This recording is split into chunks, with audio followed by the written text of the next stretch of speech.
Gente, vocês não vão acreditar. O Brasil virou uma sitcom, só que sem risada de fundo, porque a risada é nossa, de nervoso. E o que sobrou foi rir, porque se você reclamar, você pode acabar preso, igual na Venezuela, no Irã, na China. Hoje eu vou te mostrar uma sequência de fatos que rolaram nesse fim de semana que, isolados, já seriam bem ruins. Mas quando você coloca tudo lado a lado, vira uma coisa meio assim, pastelão. É a república onde quem critica o sistema vira ameaça à democracia. Mais uma vez, ministros do STF no topo das manchetes, onde de fato estavam em 2017, 2018, 2019. Até que a Suprema Corte avançou em cima de quem apontava tais casos. E agora? A Corte também vai para cima da mídia? Porque, olha, todo dia é algo novo e tá em todo lugar a ponto de não ter pano mais para se passar. Quem tá dentro do sistema ganha sigilo, cortina, tapete vermelho e, se bobear, até música ambiente. E tem mais. Tem ruído intermitente em cela. Sim, ruído intermitente, que muitos classificariam como tortura psicológica. Tá, respira. Pega o café. Porque a aula hoje vai ser didática, mas ao mesmo tempo é um expose do método. Bora lá?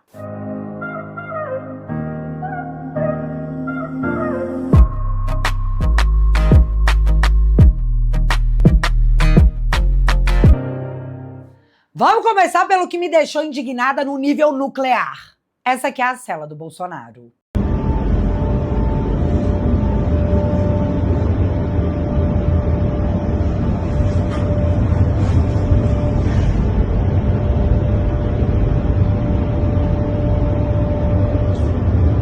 A gente tem a notícia, tem o vídeo de que o presidente Bolsonaro estaria detido numa sala pequena, com porta fechada e com um ruído intermitente do ar-condicionado. E uma coisa precisa ficar bem clara. Ruído intermitente em ambiente fechado é torturante, é irritante, é desgastante. E quando a pessoa já tem um histórico de saúde frágil, como no caso do presidente Bolsonaro, que sofreu um monte de coisas desde a facada, isso vira só covardia. Agora vem o contraste que faz o meu sangue ferver. Lula preso, e isso aí é fato público e noticiado à época, teve um tratamento que parecia, como que eu posso dizer? Um Airbnb político. Portas abertas, visitas em massa, sala funcionando como comitê. Era praticamente o Lula Experience edição Curitiba. E hoje, quando é o Bolsonaro, o que aparece? Porta fechada, isolamento, falta de tratamento médico e um ruído que entra e sai como se alguém estivesse falando. Ah, não é pra punir não, é só pra desconfortar. E olha que lindo, depois alguém vem e diz, não é perseguição não. Imagina, é só coincidência? Porque é sempre uma coincidência. Gente, condição de custódia não é capricho, não é vingança, não é quem eu gosto eu trato bem. É padrão de Estado de Direito. Se você tem alguém sob custódia do Estado e o Estado tem que garantir o mínimo humano, e sim, isso inclui ambiente que não seja psicologicamente degradante, a responsabilidade de tudo é absolutamente sua. É o dono da caneta que escolhe o destino de quem está sob custódia. E vai que ele não gosta muito dessa pessoa, né? Então, sabe, não facilita. João de Deus, aquele maluco que abusou de um monte de mulheres, tá em domiciliar. E a pergunta que eu faço é bem simples. Se o Lula teve estrutura de circulação política, por que o Bolsonaro tem que ter porta fechada e ruído intermitente? A resposta é bem simples. Porque ali não é justiça. Isso aí é uma mensagem. E aproveitando a questão da mensagem, eu vou te levar para um caso que, se você ainda acredita em normalidade democrática, vai te dar vontade de mastigar uma parede. Sim, de novo, eu tô falando do caso Felipe Martins. Segundo o que vem sendo divulgado, ele foi preso com base numa acusação de que ele teria acessado o LinkedIn. E o fundamento teria sido um print. Sim, um print. E aí vem a parte que me deixa possessa. A defesa protocolou há mais de uma semana provas de que ele não usou a porcaria do LinkedIn. E mesmo assim, ele continua preso. De novo, eu vou falar com cuidado jurídico, mas com indignação moral total. No Estado de Direito, prova digital séria envolve o quê? Autoria, logs, IP, dispositivo, perícia, cadeia de custódia. Print é indício frágil. Print é aquilo que você falsifica com 2 mãos e um tutorial. E a defesa diz, olha, tá aqui a prova oficial, anexada, documentação, registros. E sabe o que acontece? Nada. Não tem despacho enfrentando as provas, sem decisão fundamentada, sem análise clara. E assim, isso aqui deveria ser o coração da democracia. Contraditório e ampla defesa. Você pode discordar da defesa, mas você não pode ignorá-la, como o Alexandre está fazendo. E em questão, o que ele está ignorando? As provas. Alexandre está transformando a prisão cautelar em pena antecipada. E é o mesmo que dizer que, eu já decidi o destino, agora a realidade que lute. E aí você pode me perguntar, Bárbara, que democracia é essa? E eu te respondo, é a democracia onde o processo vira cenário e a decisão já vem pronta, como já sabíamos desde a Vaza-Toga, que, aliás, também foi ignorada. Por enquanto. Vem 2027. Mas agora vamos falar dos escândalos supremos que todos os dias estão tomando o noticiário. Irmãos de Toffoli venderam fatia milionária em resort a fundo de gestora investigada no caso Master. E para te explicar isso, eu vou precisar dar um passo atrás e te contar as coisas de um jeito mais simples, porque você entender faz toda a diferença. O que é um fundo gestor ou fundo de investimento com gestora? Imagina um cofrinho gigante com dinheiro de várias pessoas. Aí você contrata um adulto especialista para administrar esse cofrinho. Essa é a gestora. Ela decide onde vai investir, para onde esse dinheiro do cofrinho vai. E por que isso importa? Porque a gente viu a notícia de que os irmãos do ministro Toffoli venderam uma fatia milionária de um resort para um fundo ligado à gestora investigada no caso Master. E aí você fala, mas Bárbara, isso não é crime. Calma, eu não disse isso, não é crime automático. Porque o problema aqui é o contexto. Porque ao mesmo tempo que o caso Master está pegando fogo, aparece família de autoridade, negócio milionário, fundo ligado à gestora sob investigação. E adivinha? Isso não gera transparência? Gera mais fumaça. Até porque o Toffoli colocou tudo do Banco Master sob sigilo. Tá, mas vamos entrar de fato no núcleo do absurdo, que é o caso Master. Há uma investigação e um imbróglio envolvendo o Banco Master. Há uma disputa institucional, Banco Central e o sistema financeiro. E do nada aparece um ambiente de pressão, inclusive digital. E aí vem o projeto DV, citado em reportagens como uma articulação digital que teria mirado ataques ao Banco Central, com campanha coordenada, com agências, com propostas a influenciadores. A agência, por si só, não faz campanha coordenada de nada. Se tem agência, tem contratante. Se tem contratante, tem um mandante. E aí as reportagens citam nomes de agências mencionadas por influenciadores como Portal Group, Miranda Comunicação e Grupo Farol. E você pode me perguntar quem são os donos dessas agências. Eu sou obrigada a te dizer que eu não sei, porque em alguns casos as informações públicas são confusas, já que existem faróis diferentes e nem tudo está escancarado em fonte aberta. E isso por si só já é um retrato do Brasil, né? Muita coisa grande rodando em estruturas onde o dono não aparece no outdoor. É tipo aquele cara que manda no baile, mas assina o cheque no nome do primo. E eu vou fazer questão de relembrar isso tudo de novo. Toffoli colocou o caso Master sob sigilo elevado, puxou as medidas para o STF avaliar. E isso alimenta um debate público. Por que tanto sigilo num caso que envolve o sistema financeiro e impacto em investidores? E é aí que entra o Instituto Movad, acionado pela OAB, pedindo para a derrubada do sigilo, dizendo: em casos que envolvem o sistema financeiro e possíveis conflitos, a regra deveria ser publicidade. E olha como isso é didático. Quando o caso é grande e pode afetar gente comum, o povo precisa de transparência. Mas o sistema responde que E é aí que entra o meu momento pastelão. Ao mesmo tempo que aparece campanha digital para atacar o Banco Central, aparece sigilo no STF. E o público olhando de fora tentando entender quem é que está defendendo quem? Quem está atacando quem? Quem está escondendo o quê? Pois é, a Folha publicou um editorial dizendo algo que é óbvio, mas que ninguém fala em voz alta. Parentes de ministros prosperam no mercado jurídico. E é difícil acreditar que isso não tenha relação com a influência percebida. O editorial é cuidadoso. Ele diz que multiplicar causas não prova crime, mas ele crava um ponto moral. Quando alguém contrata parente de ministro, não busca só o serviço, busca a influência desse ministro. E aí, como exemplo de percepção pública, o texto menciona episódios como viagens em jatinhos, relações e o contrato milionário. E aqui entra o elefante perpétuo na sala.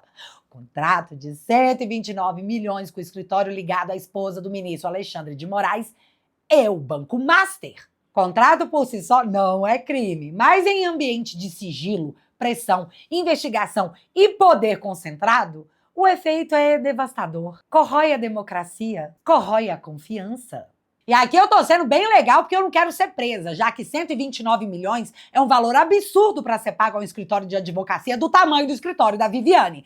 Ainda mais que não encontraram um caso em que a esposa do ministro teria trabalhado. Ainda mais no momento em que o Banco Central põe em sigilo as comunicações do Alexandre de Moraes com o próprio Banco Central sobre o caso Master.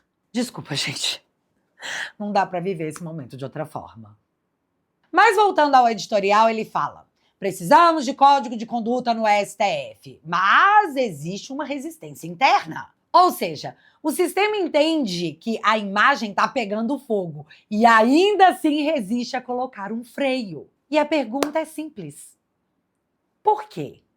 Mas as coisas não param por aqui, já que temos os episódios seguintes da novela. O ministro relator do caso Master no TCU, o Jonathan de Jesus, que queria reverter a liquidação do Master, aparece em reportagens sobre emendas que sumiram e viraram buracos em Roraima. A reportagem diz que ele nega irregularidades e que a prefeitura diz ter aplicado corretamente. Ok, direito de defesa, seu ministro, mas o choque é o contexto. Um ator importante num caso de sistema financeiro aparece associado à polêmica clássica de Brazuela, emenda e buraco.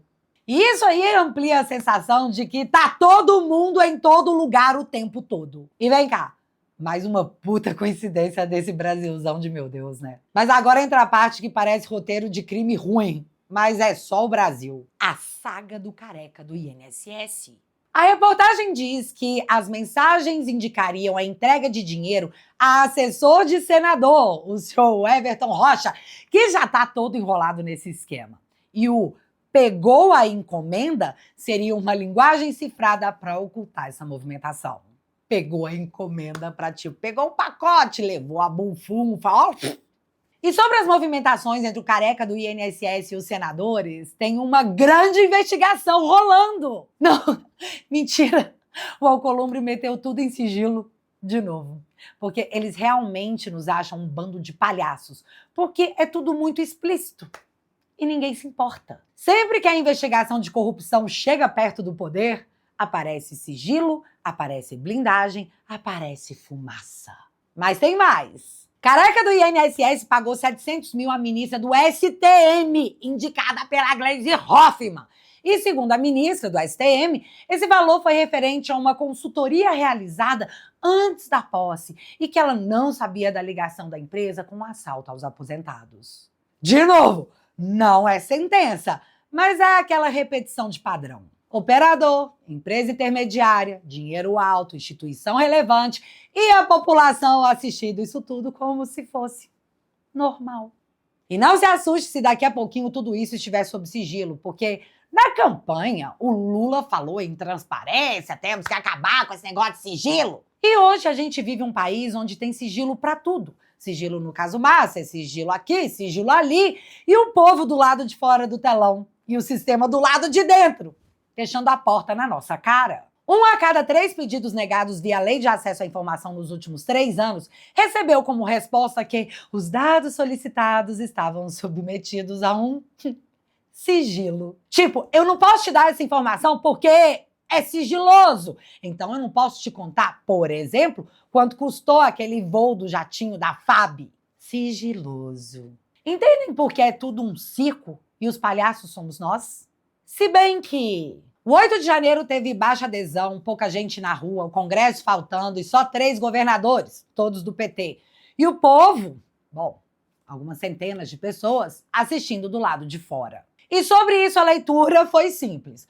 Quando o governo perdeu a rua, começou a governar pelo sistema. E quando se governa pelo sistema, o sigilo vira método. Um governo fraco e sem povo governa com narrativa e parceria com o sistema, onde nós, povo, não somos incluídos. Agora junta tudo comigo, porque esse aqui é o print da minha alma. Bolsonaro em ambiente de custódia com porta fechada e ruído enlouquecedor constante, comparando com o tratamento dado ao Lula e a sua prisão comitê. Felipe Martins preso por print sem perícia clara e a defesa anexando provas oficiais que não são analisadas.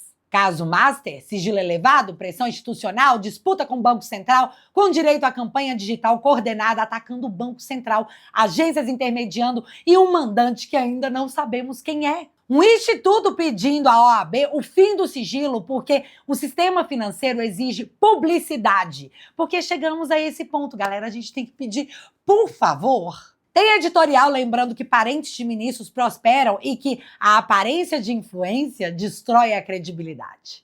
Um editorial com 8 anos de atraso. Contratos milionários, resistência a códigos de conduta. Relator do Master no TCU em polêmicas de emendas que desapareceram. O careca do INSS usando linguagem cifrada para repassar merenda para político. E o governo que prometeu transparência com sigilo em tudo, enquanto o povo do lado de fora assiste tudo do telão. E o que isso tudo me mostra? Mostra um país em que o sistema funciona assim. Para quem tá de fora, a porta fecha. Mas para quem tá de dentro, o sigilo abre. E aí vem a pergunta que define tudo. Que democracia é essa onde prova não é analisada, sigilo vira regra e o cidadão tem que adivinhar o que acontece dentro do Palácio do Planalto, dentro do tribunal, com o nosso próprio dinheiro? Democracia não é slogan. Estado de Direito não é frase bonita. É procedimento, é transparência, igualdade de tratamento e respeito à defesa. E se isso vira seletivo, deixa de ser justiça. É puro e simples método. Mas agora eu quero saber de você. Você tá vendo o mesmo desenho que eu? Responde aqui nos comentários que eu quero saber. E aproveitando que você ficou até aqui, dá uma olhada nessa história. Tudo começou quando Hugo Chávez prometeu transformar a Venezuela numa espécie de Disney socialista da América Latina. Só que o cara foi de arrasta pra cima e quem entrou em cena foi Nicolás Bigode de Brechó Maduro. A primeira coisa que esse filhote de ditador disse foi: vamos continuar o legado do comandante Chaves. E nem é o Chaves legal da Chiquinha. Isso. Sim, ele prometeu continuar o legado comunista com direito a bis e cenas inéditas de puro caos. Mas você sabe qual foi o resultado? Filas para comprar arroz e papel higiênico começaram a competir com as filas de engarrafamento no trânsito de São Paulo às 18 horas. O dinheiro perdeu tanto valor que precisou de terapia para autoestima. E o povo começou a fugir do país mais rápido do que as girafas nas queimadas da Amazônia. Confia. Mas como que uma terra que já foi rica e democrática virou esse caos de ditadura e pobreza? É isso que você vai descobrir no meu novo documentário sobre a Venezuela, na minha série especial sobre as Revoluções Vermelhas. A verdade nua e crua tá lá, sem censura, sem jornalista e militante querendo passar pano pro bigode revolucionário, que tem parceria com o Lula, sim! E nem adianta processar porque é verdade. Quer ficar por dentro dessa história e ver as semelhanças com tudo que estamos vivendo aqui em Brazuela? Toque no link fixado aqui no primeiro comentário e libere seu acesso a documentários exclusivos na família Te Atualizei. Juntos, cê sabe, a gente consegue.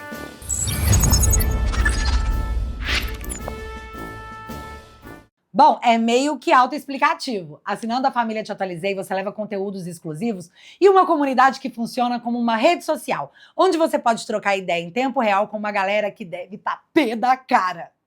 Igualzinho a gente.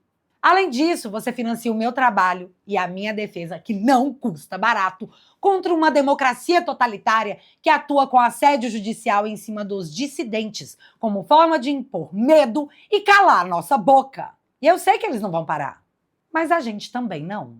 Portanto, mais uma vez, a sua ajuda faz muita diferença por aqui. Pode acreditar. Portanto, se você quiser e puder, o link vai estar fixado aqui no primeiro comentário e desde já, muito obrigada. E se você ainda não é inscrito aqui no meu canal, meu amigo, se inscreve e deixa seu like, porque você já sabe, acontecendo alguma coisa de relevante ou irrelevante, a gente volta. Beijos, galera! Fui!